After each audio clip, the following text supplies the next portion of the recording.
¿Alguna vez nos hemos parado a pensar en un argumento como si fuera un organismo, con su propio esqueleto y sus órganos? Pues eso es justo lo que vamos a hacer hoy, una especie de autopsia a la forma en que discutimos para entender de verdad cómo funcionan los argumentos por dentro.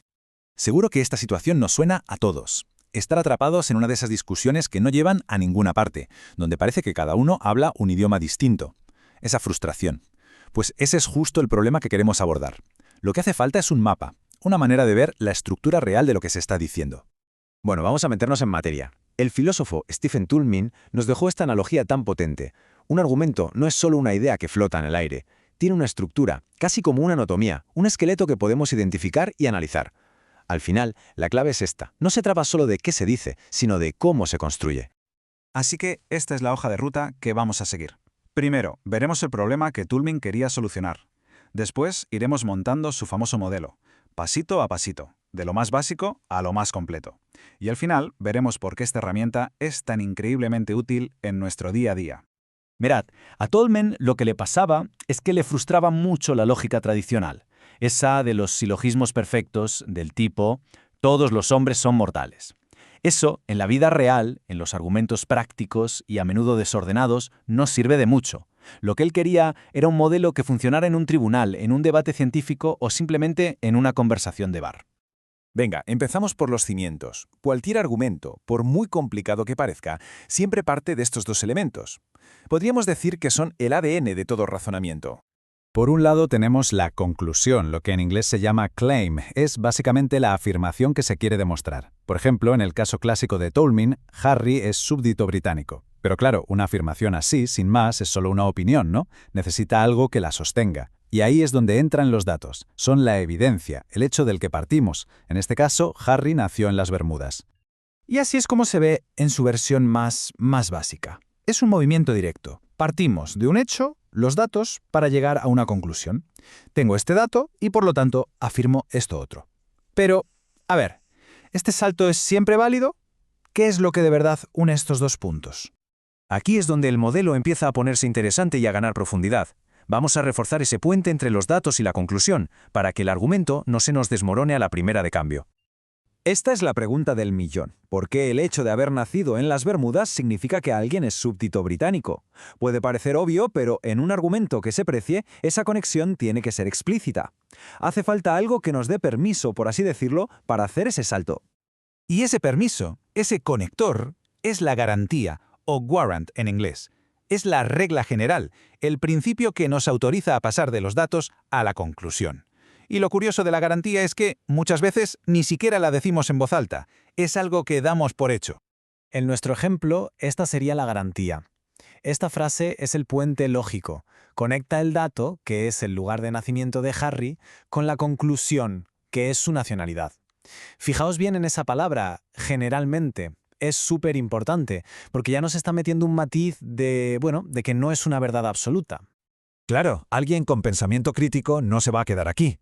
En cuanto se presenta una garantía, la pregunta lógica es ¿y eso de dónde lo sacas?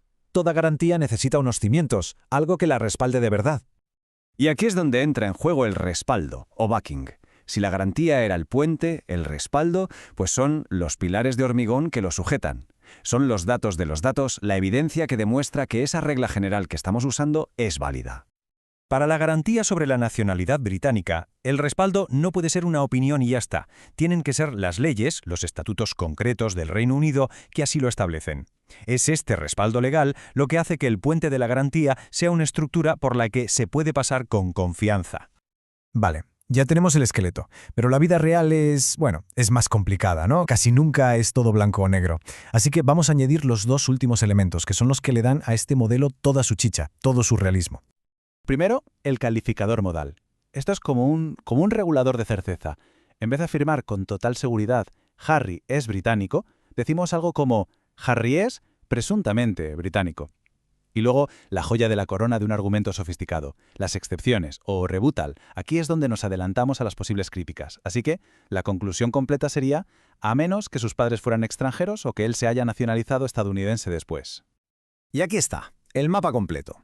Sigamos el flujo. Partimos de un dato, Harry nació en Bermudas, saltamos a una conclusión, Harry es súbdito británico, este salto es posible gracias a una garantía que a su vez se apoya en un respaldo legal, y finalmente matizamos nuestra conclusión con un calificador, presuntamente, y reconocemos las posibles excepciones. Tachán, esta es la anatomía completa de un argumento que se tiene en pie. Y la pregunta es, ¿por qué es tan potente todo esto? Porque, a diferencia de la lógica del libro de texto, este modelo está hecho para la trinchera, para los argumentos del día a día, con todos sus grises y sus complejidades. Fijaos en la diferencia, que es brutal. El silogismo clásico va de verdades absolutas, universales. El modelo de Toulmin, en cambio, está lleno de generalmente, presuntamente, a menos que. O sea, refleja la vida misma, donde casi nada es 100% seguro. Admite la duda, admite las excepciones, y eso es justo lo que hace que un argumento sea creíble. Y esta es una de las ideas más geniales de Toulmin. A ver, para que se entienda. Lo que un juez considera una prueba válida no tiene nada que ver con lo que un científico necesita para publicar un estudio, o con lo que un crítico de arte usa para valorar una obra. El contexto lo es todo. No hay un único estándar para lo que es un buen argumento. Al final, con lo que nos tenemos que quedar es que esto no es solo teoría. Es una caja de herramientas, una especie de kit de detective para analizar argumentos. Nos permite ver las piezas que faltan, sacar a la luz las garantías que estaban ocultas y encontrar los respaldos que, a veces, simplemente no existen, tanto en nuestros argumentos como en los de los demás. La próxima vez que se escuche un argumento, ya sea en las noticias, en un anuncio o en una conversación, se puede intentar aplicar este modelo mentalmente. Es sorprendente lo rápido que se puede ver la estructura, o a veces la falta de ella. La pregunta que queda en el aire es, ¿cuál será el primer argumento en pasar por este escáner?